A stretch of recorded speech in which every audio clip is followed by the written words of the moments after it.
Lui, quand le lieutenant Fletcher capte un appel urgent de l'inspecteur Vincent. Il nous arrive un sale coup, capitaine. Une tuerie rue Lagrange, des étudiants. 3 ou 4 sont morts. C'est Vincent de la brigade des vols qui nous a prévenus. Chaque ville universitaire possède au moins sa rue Lagrange, dont les 9/10 des maisons sont transformées en ruches où bourdonne l'élite de demain. Dans la plupart des cas, à raison de 3 ou 4 étudiants par studio. Quand le capitaine Léopold et le lieutenant Fletcher débarquent, Harry Vincent les attend sur le pas de la porte, en compagnie de 2 flics en uniforme. « C'est grave, capitaine. Du sang partout, quel gâchis. 4 mômes d'à peine 20 ans. Tous morts ? 3 à coup sûr, capitaine. Le 4e est dans le coma. On vient de l'emmener d'urgence à l'hôpital. » Vous enquêtiez dans le secteur quand c'est arrivé, Vincent? Oui, j'étais dans la maison voisine sur une affaire de recel. Quand ils entrent dans le studio, Léopold en a le souffle coupé. On ne s'habitue jamais à cette odeur de sang, de poudre et de déjection propre au carnage. 2 adolescents sont effondrés sur le sol. L'un en caleçon, l'autre en pantalon de jogging, le torse et le visage éclatés par la fusillade. Du sang partout, même au plafond. Vincent les conduit jusqu'à la salle de bain et désigne la cabine de douche où gît un autre garçon, tête en arrière, la tempe perforée. Le revolver est tombé entre ses jambes dans une mare de sang à peine coagulée. Il est en short, constate Léopold. Donc il ne se douchait pas. Il s'est peut-être caché ici en entendant la fusillade, dit Fletcher. Oui. À moins qu'il n'ait tué les autres et mis fin à ses jours, murmure Léopold en montrant le revolver. Vous étiez à côté quand ça s'est produit, c'est bien ça, Vincent? Vous n'avez rien vu d'intéressant quand vous êtes arrivé? Non, rien du tout, capitaine.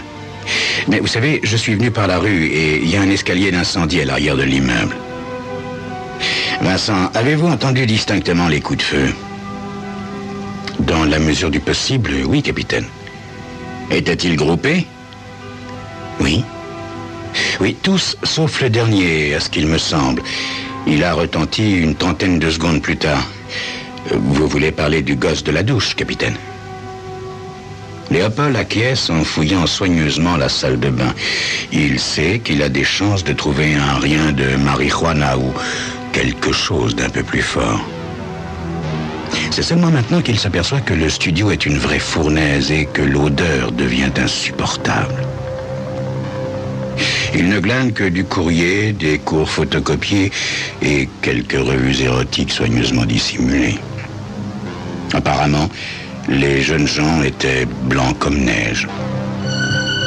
Le matin suivant, le carnage est à la une de tous les journaux. Les victimes, qui s'appelaient Frazier, Magrone et Conway, étaient de familles plutôt aisées. Mais tant que Bill Bushing, le rescapé, continuera de respirer dans la section des soins intensifs de l'hôpital, Léopold gardera l'espoir de régler cette affaire assez rapidement. Il en est là dans ses réflexions quand Fletcher lui annonce une visite. Encore un de ces fichus journalistes, c'est ça? Non, pas cette fois, capitaine, non. C'est Herbert Conway, le père de Mark, celui qu'on a trouvé dans la douche. Léopold secoue la tête, écœuré. Ça n'est jamais agréable de parler aux parents de victimes, et parler avec le père d'un possible assassin l'est encore moins. Herbert Conway est un homme d'âge mûr, dont le costume sort apparemment de chez un très bon faiseur. Il a des manières persuasives. On sent qu'il est habitué à obtenir ce qu'il veut, quand il veut. « Capitaine, autant aller directement au fond du problème, » dit-il d'emblée, sans saluer l'officier. « J'ai vu le corps de Mark et un des policiers a insinué que mon fils s'était suicidé après avoir tué ses amis. » Il aurait mieux fait de se taire, monsieur. L'enquête commence. Nous examinons les aspects de cette tragédie, monsieur Conway. Aussitôt que nous aurons quelque chose, nous vous avertirons. Et ce sera long? Comme vous le savez, le jeune Bushing vit toujours. Tout dépend du temps qu'il mettra à reprendre conscience. Excusez-moi d'être si direct, monsieur Conway, mais votre fils, Mark, se droguait-il? Faut-il toujours en revenir à ces saletés de nos jours? Je suis obligé d'envisager toutes les hypothèses, monsieur. Je suis catégorique, capitaine. La réponse est non. Très bien. Merci de votre visite, monsieur Conway. Capitaine, je suis venu pour obtenir quelque assurance et vous me congédiez comme un malpropre. Je suis navré que vous le preniez ainsi, monsieur Conway. Mais si je me fonde sur l'évidence, votre fils pourrait avoir tiré sur les autres. Cela dit, ce ne serait pas la première fois qu'une évidence serait trompeuse. Vous ne me convaincrez jamais que Mark ait pu tuer, dit Herbert Conway avant de sortir en claquant la porte. Le capitaine Léopold se demande s'il n'a pas un peu manqué de tact quand le lieutenant Fletcher entre apportant le café matinal. Pas commode, n'est-ce pas, le père Conway? Fait-il en déposant la tasse. Mais rassurez-vous, capitaine, je vous amène quelqu'un de bien plus agréable. Une certaine Rona Reynolds. Elle est à l'université avec eux et sort avec Bill Bashing. Rona Reynolds est une très belle fille. Grande, brune, rien provocante. Léopold, affichant un grand sourire, lui indique le siège des visiteurs. Asseyez-vous, mademoiselle Reynolds. Ainsi, vous connaissez Bill Bashing. Je les connaissais tous avant que cela n'arrive. Le lieutenant Fletcher dit que vous avez quelque chose à me raconter. C'est bien ça? Je ne sais pas par où commencer, capitaine. C'est tellement moche ce qui s'est passé. Je suppose que vous vous doutez que nous fumions tous, plus ou moins, un peu de marijuana. Ah bon? Je n'ai rien trouvé dans le studio. Elle esquisse un pauvre sourire. Nous en prenions très peu à la fois, capitaine, mais je crois que l'un d'eux vendait de la drogue dure. Un soir que je suis allé au cinéma avec Bill, nous sommes rentrés plus tôt que prévu. Mark Conway était attablé avec un homme devant des sachets de poudre blanche. Dès qu'il nous a vus, il les a jetés dans une boîte en carton. Bill m'a aussitôt entraîné dans sa chambre en plaisantant. Je suis certaine que c'était de la drogue. Et qui était l'homme qui se trouvait avec eux? Demande Léopold après quelques instants de silence. Un grand barbu d'une trentaine d'années. Sa photo est dans le journal du matin. C'est pour ça que je suis venu, capitaine. Étonné, Léopold s'empare de la pile de journaux et l'étale sur le bureau. Rona Reynolds se penche et indique du doigt une photo en première page qui montre la foule de curieux observant le transport d'un des cadavres. L'homme qu'elle désigne correspond au signalement. Léopold constate immédiatement que l'homme ne regarde pas le mort ou l'objectif, mais qu'il fixe attentivement l'inspecteur Harry Vincent.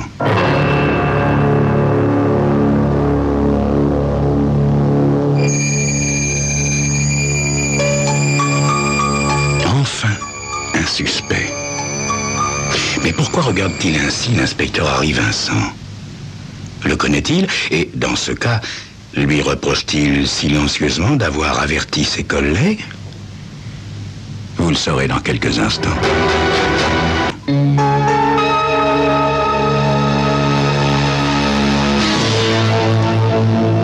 Je pense qu'il serait bon d'avoir une petite conversation avec Harry Vincent, fait Léopold en montrant le journal au lieutenant Fletcher.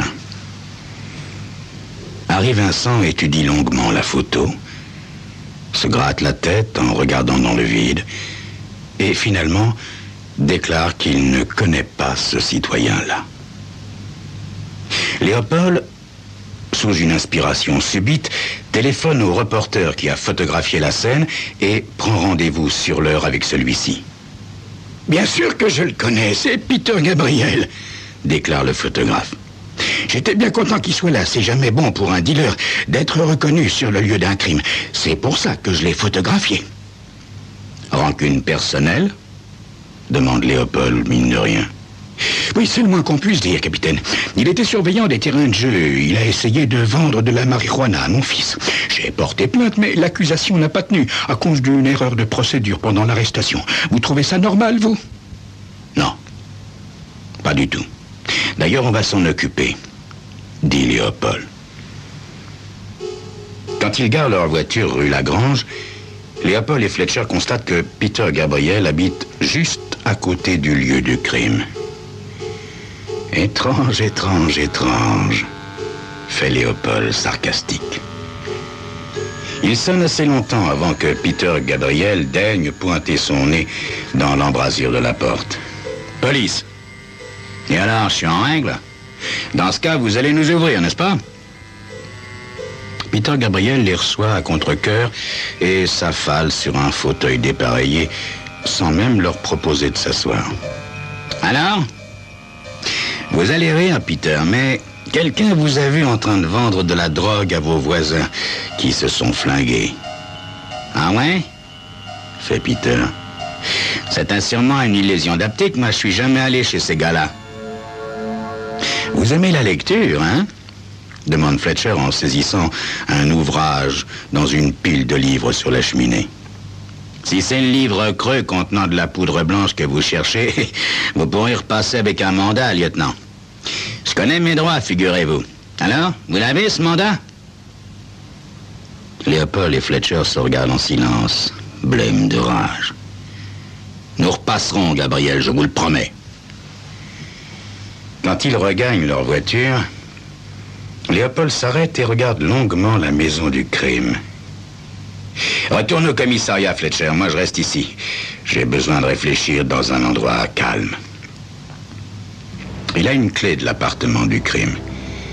Dès qu'il entre, il est saisi par une odeur de mort récente. Tout est laissé tel quel dans les éclaboussures de sang noirci. 3 jeunes vies effacées en quelques instants.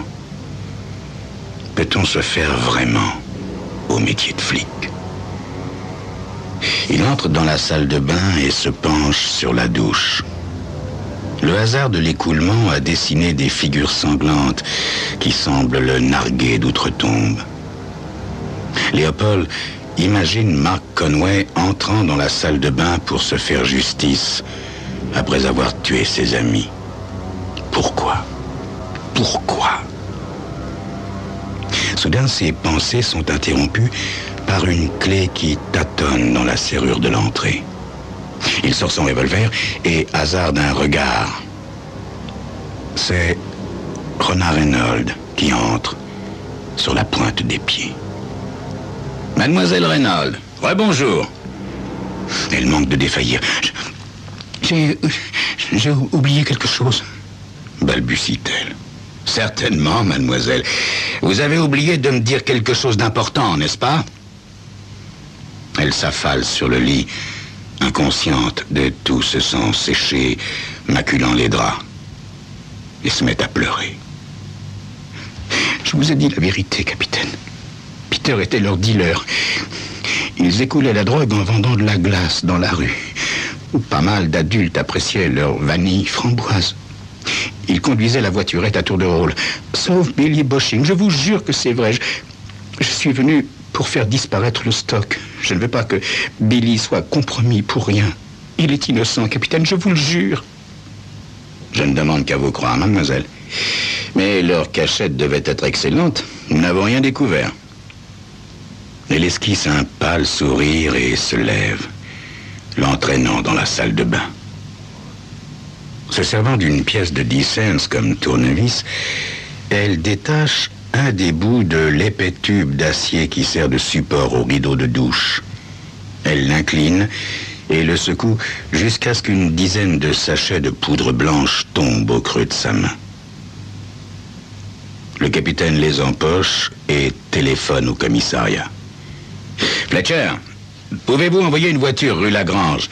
Je suis ici avec mademoiselle Reynolds qui désirerait compléter sa déposition. À part ça? Quoi? Son visage blêmit, ses doigts se crispent. Quoi? Boshing assassiné? À l'hôpital? Un inconnu lui aurait administré une dose mortelle d'héroïne? Rona Reynolds pousse un long gémissement et s'écroule dans la cuvette de la douche, entraînant le rideau à grand fracas. Tu as le mandat pour cette ordure de Gabriel? Ok, tu t'occupes de lui et de la fille. Moi, j'ai plus urgent. Après quelques coups de téléphone, Léopold sort et haile un taxi. Il trouve Harry Vincent taillant la haie devant son modeste pavillon. Des jouets d'enfants traînent sur la pelouse. Capitaine Léopold, que me vaut ce plaisir? Ça suffit, Vincent, hein? Tu déballes tout ou je te fais bouffer ce sécateur. Harry Vincent s'immobilise, regarde le sécateur qu'il tient à la main, regarde sa maison, les jouets des enfants dans le jardin. Finalement, résigné, il hausse les épaules. Si nous entrions, capitaine. Dans le living room, Harry Vincent demande doucement à une fillette et un garçonnet de laisser papa tranquille et d'aller jouer dehors. J'aurais dû tout vous dire dès le début, capitaine. Il est exact que je connaissais Gabriel. Je savais qu'il traficotait la drogue. Je suis allé le cuisiner et le jour même, j'ai pincé Mark Conway dans sa voiturette à glace. 100 grammes de cocaïne dans la vanille framboise. Vous ne l'avez pas arrêté? Mais bien sûr que si, capitaine, mais là, j'ai fait une bêtise. Comprenez-moi, il était en short. Il m'a demandé la permission d'aller se changer. Et moi, comme un idiot, j'ai attendu dehors. Et vous connaissez la suite. Vous n'êtes pas entré avec lui? C'est un Léopold. Mais non, il ressemblait tellement à mon gamin qu'il aurait pu être son grand frère. J'ai eu confiance. J'ai eu tort. Oui. Et vous n'aviez aucune raison de ruiner votre carrière pour avoir fait confiance à un jeune gars pendant 2 minutes, Vincent, c'est ça? Oui, c'est ça, capitaine. C'est exactement ça. Au fond du taxi qu'il ramène au commissariat, Léopold, écœuré, regarde sans la voir la circulation intense. Quel gâchis! Quel fichu gâchis, quelle ville, quelle époque. Qui sait ce qui se trame dans la tête de tous ces gens dont l'apparence est si tranquille. Soudain, il sursaute, fouille fébrilement dans ses poches, sort son carnet et donne une nouvelle direction au chauffeur du taxi. Herbert Conway le reçoit dans la suite qu'il a louée au Carlton. Il ne semble pas surpris de sa visite. Quelqu'un a tué Bosching, monsieur Conway. Oui. C'est vous, n'est-ce pas? Oui. Qu'espériez-vous, monsieur Conway? Je pensais seulement à la mémoire de mon fils. À la mémoire de votre fils ou à votre réputation? Ça suffit, capitaine. Ne soyez pas stupide. Mon fils Marc était d'un caractère exacerbé.